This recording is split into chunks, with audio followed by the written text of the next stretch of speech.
La vraie question, elle n'est pas « faut-il être dur ?» La vraie question, elle est plutôt « jusqu'où ?» Pour y répondre, Machiavel fixe 3 bornes.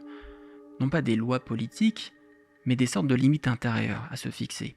Celles qui empêchent le pouvoir de se transformer en un simple abus. Première borne, être craint sans être haï, sans être détesté. Machiavel a écrit qu'il vaut mieux être craint qu'aimé. Non parce que la peur gouverne mieux, mais parce qu'un respect mêlé de crainte maintient l'ordre, tandis que la haine, elle finit toujours par renverser celui qui la provoque.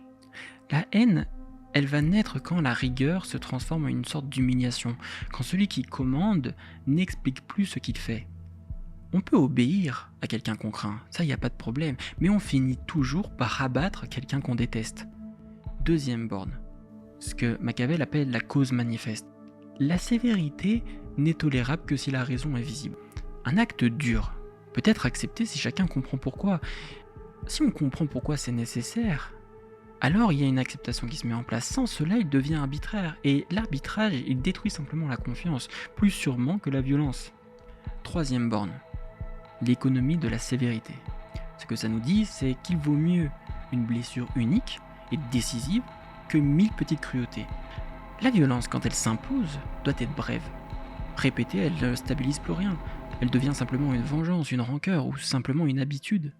Et un pouvoir habitué à blesser finit toujours par tomber.